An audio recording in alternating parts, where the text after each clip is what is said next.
So folks, welcome to this episode of The Rumble. I have been fortunate that I've been getting more and more interesting people to come over and agree to be grilled for 30 seconds or 30 minutes rather.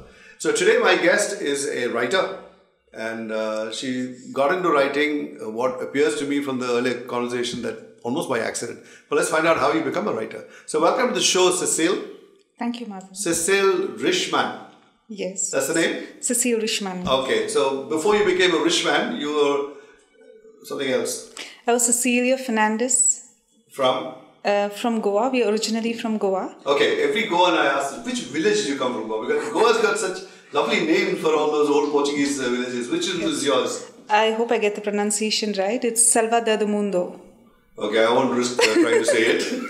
I might end up saying something totally wrong. But anyway, is it on the coast or inside? It is like, I think it belongs to old Goa. I really don't know, Madhav, because you didn't live there? No. If I go there, it's like a tourist.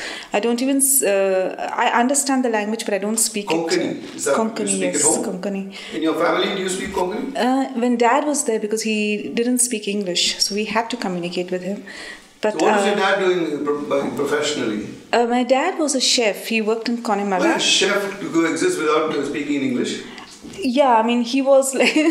Very good question. But, he came to... Chennai, and that's where he picked up a little bit, but he couldn't. Oh, okay. So his skills were grew up cuisine. speaking English. It was always Konkani. He was more comfortable. Was he good at Portuguese? Yes, he used to speak Portuguese with all his friends. He used to speak Portuguese.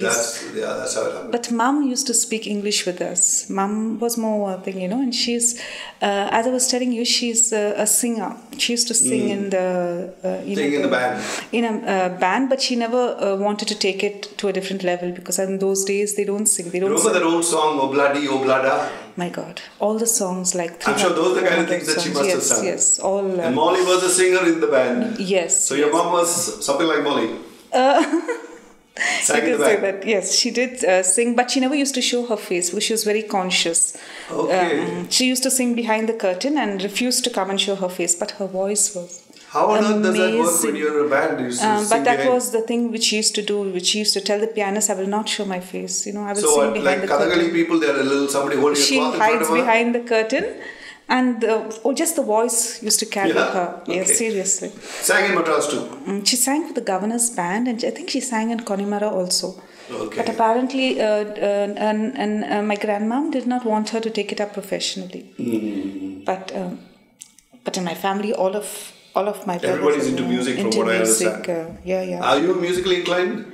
I was learning the guitar, Madhav, for some time. Okay. The problem with the guitar is, you need to chop your nails. You cannot keep nails. That is true. And that for a lady, I don't know, for me it was more important to have nails. Yeah, I guess it's each one to their own importance. Yes. So when you got into, let's say, college, that was also here in Chennai? Everything in Chennai. 10 years. So I presume you speak good Tamil too? Very local Tamil, Madhav. That's okay, but you understand it. I speak to all my workers. So do you ever watch Tamil movies? I'm only asking you this because you're from Goa and then we ask somebody from Goa. Do you watch Tamil movies? I love Tamil movies. I love Tamil jokes. Yeah? Okay, Vivek's jokes and all that I enjoy. Okay. I enjoy Tamil movies. So, I know you're a writer because you mentioned to me that you're a writer. How did you get into writing? Is that something that ran in your family? My mom was a good storyteller, Mother. She was excellent storyteller. So maybe that, kind of rubbed off on me. And I always liked to write because the thing is, writing made me forget where I was, what I was. Mm-hmm. And I could just, go... Lose yourself in... yes, in... magic world of... Yes, of perfection and all. I think that was what gave me the thing to write. But romance was something that I always... For me, romance was the thing. Like, it had to be a romance. That's true for everybody. I know you mentioned to me that men don't like romance. That's the impression pile you're giving. Garbage. No. Why would men not like romance? For every man-woman story, there is a man in it. Yeah, but because these days you can have women also doing all that stuff with each other. But apart from that, the regular romance is man-woman. So they pretend not to like romance, but they do. They all read it. So it used to happen in most families that the wife will bring home a Mills and Boon, which the husband will toss contemptuously on the sofa or some side table. When she goes to sleep, he'll come out and pick it up and read it. Because you can't admit that, hey, you like Mills and Boon. So what were the books that inspired you when you were young? Okay, seriously, I used to read a lot of Mills and Boon. A lot, but it used that to be... That was inspiring for you. Did you ever want to be a Mills and Boon writer? I mean, that kind of romance writer. I loved Mills and Boon because of the perfection. It was the thing, you know. And I liked the dialogue and the English and all that. And even though everyone says it's the same story. So who was your favorite writer? I like Carol Mortimer and Annie Martha. Never and heard of Emma Darcy. And I like Judith McNamee. You've heard of Judith McNamee? Also doesn't ring a bell. Okay. I can only talk about a much earlier set of names. My mother used to bring them home, those books. I remember like lying around, but I can't remember the names. They were like, truly no point racking my brains. I can't get those names. But Mills and Boon? Mills and Boon, yeah. Then it should be Annie Martha. She was like... Mills and Boon is a publisher's name, right? Yes. Or is it the name of a type of book? No, it's a publisher. So it's a Mills and Boon romance or something they call it. And all the authors are under that. Yeah, there some other companies also did the same. Harper call it, not Harper. No, Harlequin Romance. Harlequin Romance. They bought Mills and Boon. Okay. Yeah. So, but it's very easy for people to know what they're buying. All they need to do is ask, "What do you have? What's the latest Mills and Boon?" And they just give it to you. Romance, and they take Mills and Boon, and because that's like the. So now, what do you do for your regular diet of romance? Mills and Boon is there. It still exists, and it's also come to India, no? I think they came in... I know, but are the bookstores out there full of them? Yes. Available everywhere? It's available everywhere, and but I don't know, they have this certain thing about people who say they read Mills and Boons. I don't know for what reason, they just feel that it is something, but actually they have a very good thing. That's what I feel personally. Sure.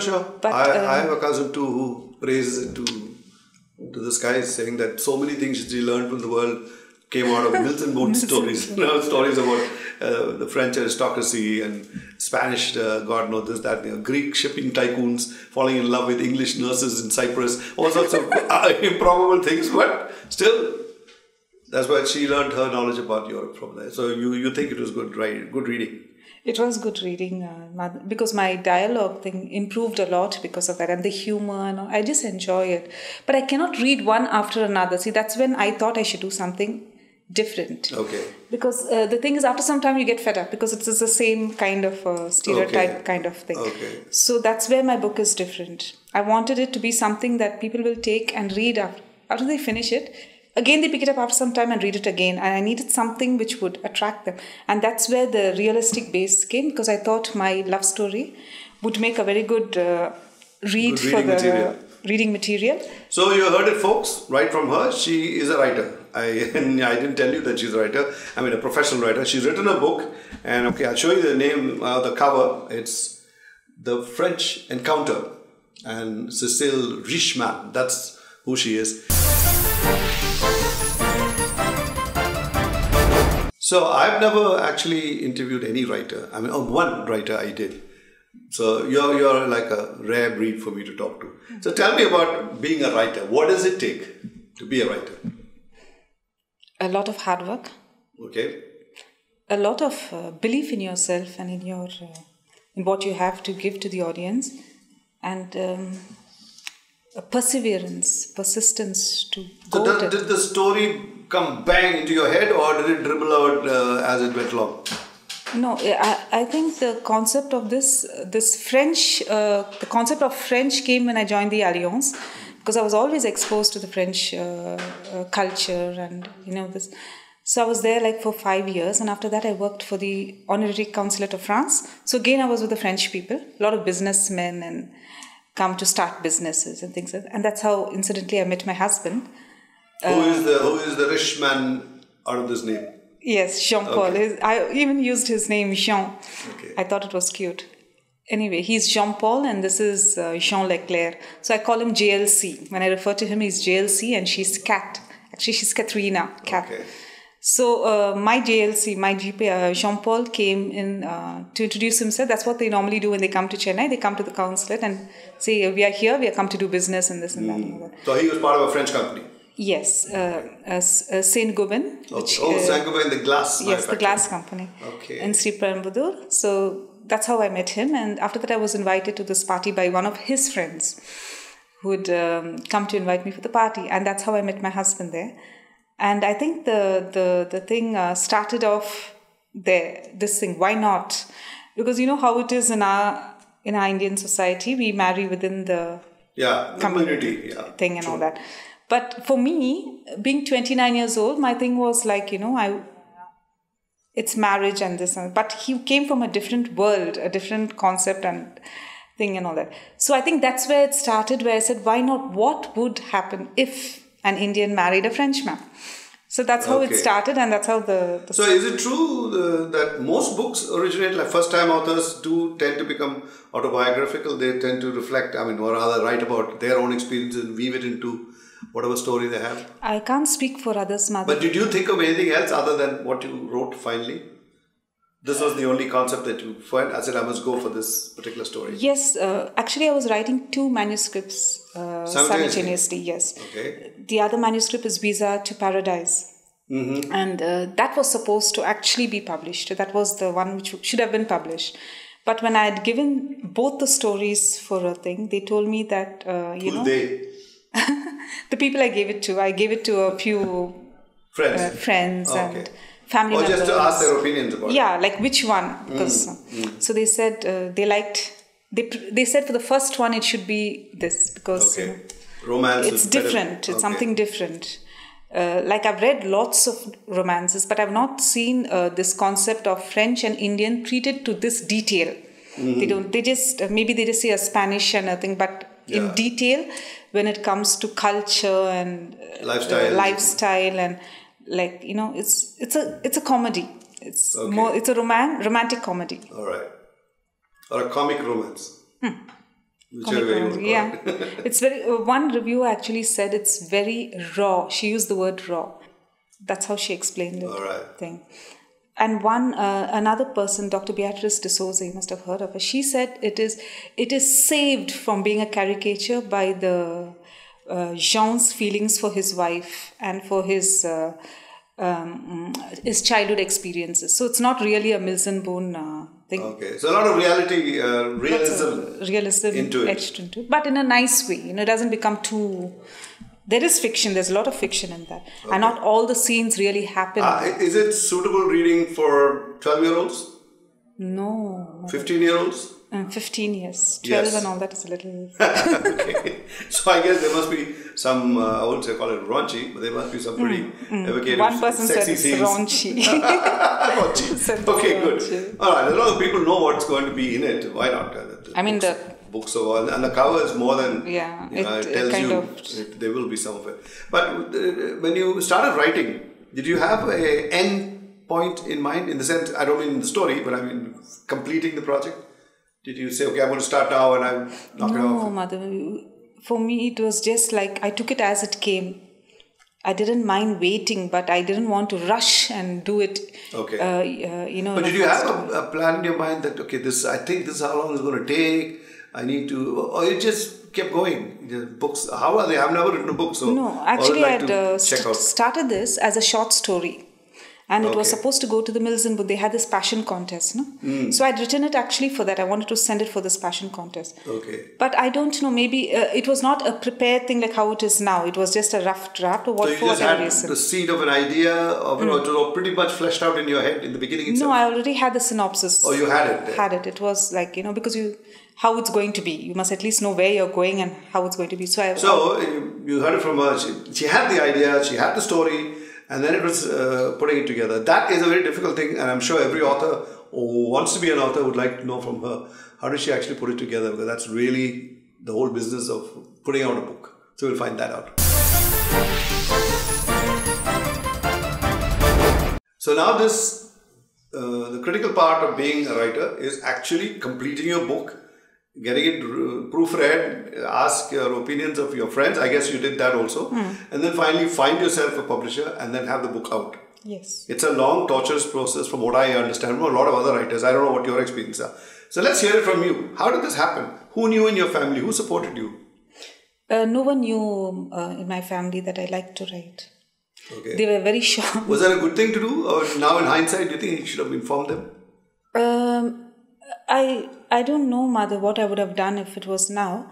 But it was something which I was not very confident of. It was something which I did in my spare time. It was So I wrote just because I enjoyed writing and it gave me an escape from... That's you didn't do longhand, did you? You did laptop? Or... Yes, before it used to be by hand. You did write longhand? Yes, when I was in college, we didn't have... I always wondered, how the hell you do it? You want to replace a word? What do you tear a page open, write on top? No, but that's also a satisfaction, writing down your thoughts and things like that. When I used to write short stories, it used to be like that. I used to write on paper. And then I used to find in the magazine a picture, everything, and I used to think, and I used to pass it on to my friends in college. That's how it started. Okay. And the thing was very good. The response was very good, and I knew that I wanted to do romance. I mean, that much I wrote. Where did you write the book? Where? This book? Yeah. Yeah, I had it done with Partridge. No, I don't mean that. Where did you write the book? You were sitting on the seaside, in your home, were you traveling? In many places, Madhav, because my husband's project takes us around the world. So this book was started I think, where was I? I was in Gurgaon. I think I was in Gurgaon when I was when Delhi. You started when it was, before that, I was in Egypt. Yeah, Egypt and Colombia. It started from Mexico. Wow. So you've been traveling a fair bit also. Yes. I was 2 years in Mexico. So it started there. And then after that, I continued we went to Colombia and from there to Egypt and from Egypt to Delhi. And Delhi to Chennai. So it was a continuous thing where I was writing and I was very lucky because all the places we went to, are they all included in your book in some way? As autobiographical, as you say? These don't come in. I stuck with Chennai because it's the experience which happened in Chennai. For an Indian girl from India in Chennai. So there's no need to talk about the Egyptian experiences. And he came to India, so I wanted to keep it... very thing. But in my next book, perhaps I would, because someone told me that maybe I should write about all these countries that I've lived. Yeah, I mean now you've taken your first leap into the dark. A very difficult leap. Yeah, but so how did you get into finally meeting somebody?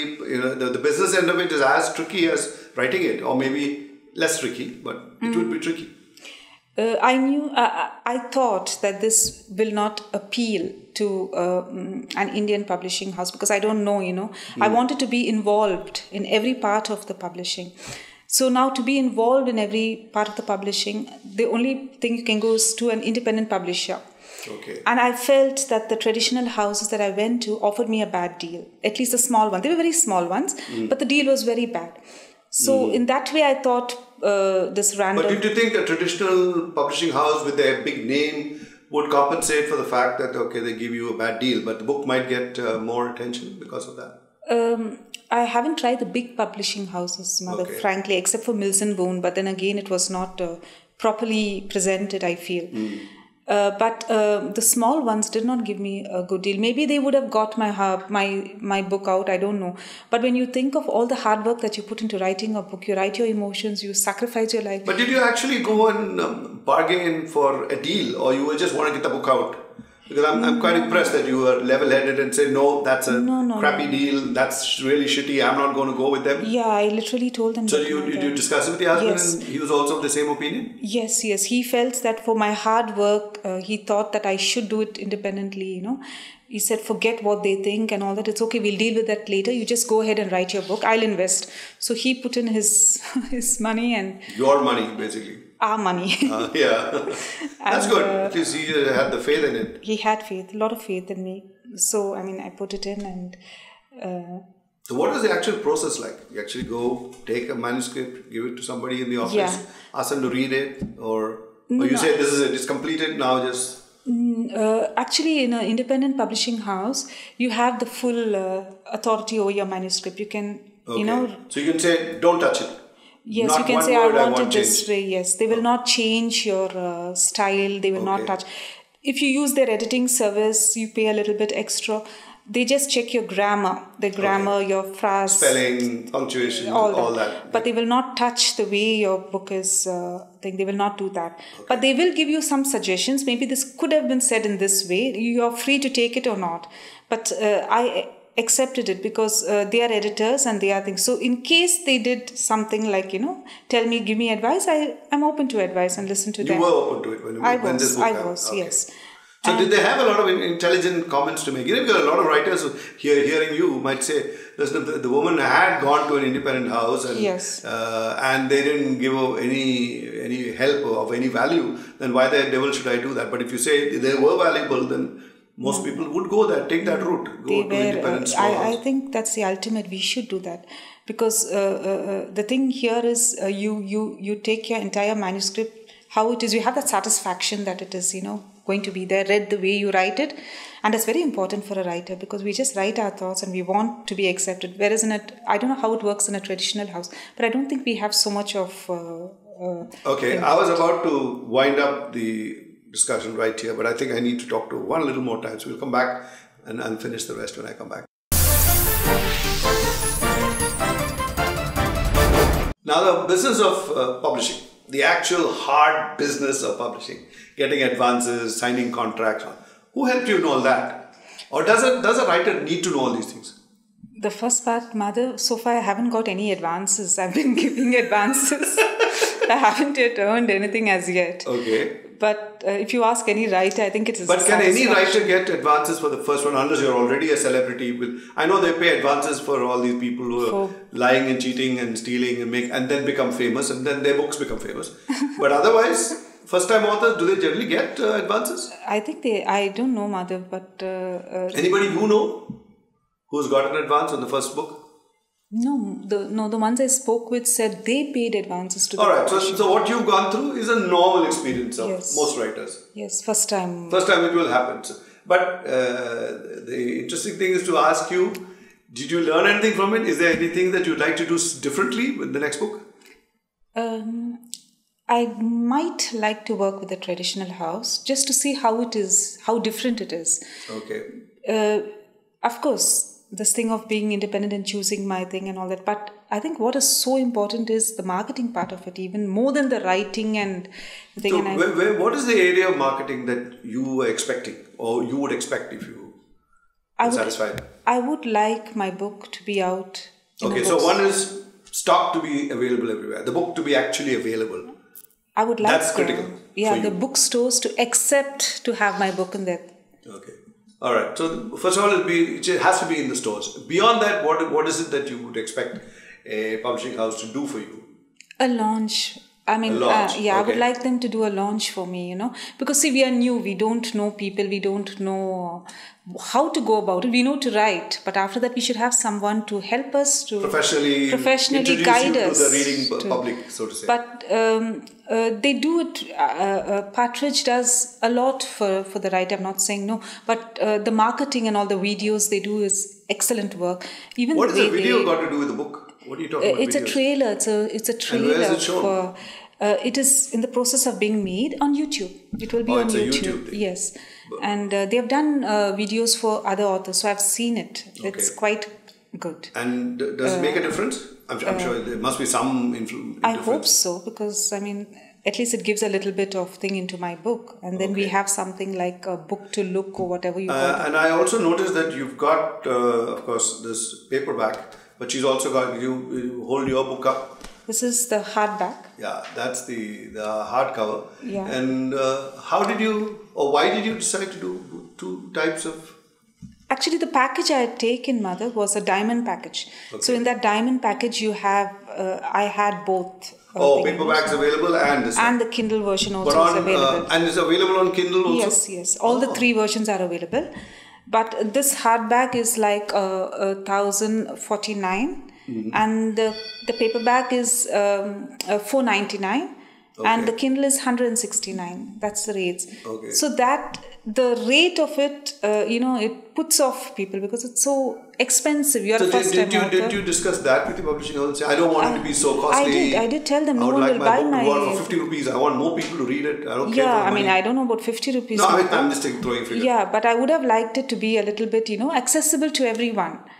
So that is also a little bit of a thing, difficulty to bring the book to people because they cannot afford 1,049. True. Even though the quality is fabulous, who will want to pay 1,000? After all, you're paying for what's between the covers, not the cover. Yeah, and also for a first-time author, you don't know what is in. Whether you're going to like it, and you won't want to invest 1,049. When you discuss that with your publisher, what did they say to that? They said it is something like pay on delivery or whatever they make the books. When you argued about the pricing being not quite what you look for. Yeah, that's what they told me. That's the explanation they gave me. They said I took E.L. James. I said, see, her book is $350. Yeah. And she's so famous. And how can I go and keep my book at, $4.99? Who would buy my book? So they said, no, you can't think, because she does it in bulk, their traditional so they're house. talking about the in bulk, scale. They print 10,000 books, 50,000 books. Exactly. So mine is like each book, as and when it's ordered, they print it. So that's why it is so expensive. But of course, the quality is excellent. So the experience of being a writer and actually getting a book out, was that a satisfying one? You would like to go through it again and again and again? Yes. You are ready for it? Yes. And you have more stories? I mean, at least I don't say I have a very good story. Did you ever think of converting them into a movie? I've been thinking of it a lot. Because a lot of people want stories with ready-made dialogues, and so they don't have to hand it over to these bozos who write the most horrible scripts. This at least you liked it and your friends liked it, so it's already been vetted by a lot of people. Yes. So maybe that's the next route you should take. It is, Madhav. Actually, it's a thought. Even before I wrote it, it was always a thought that it should be made into a movie. It was always a thought. All right, all you movie makers out there, go read this book, French Encounter, Beautiful and story. Pick up a copy. And if you like it, which I'm sure you will, you can. I'll put her name and contact, mail ID, and then you can just talk to her directly. And maybe, who knows? Maybe this is the next blockbuster waiting. So thanks very much, Cecile, for coming over, talking to us. Thank you so much, Madhav. Learned about publishing, something which I had no idea, and I hope our talk will benefit somebody out there. Thank you so much. Thank you for coming. Thank you so much, Madhav.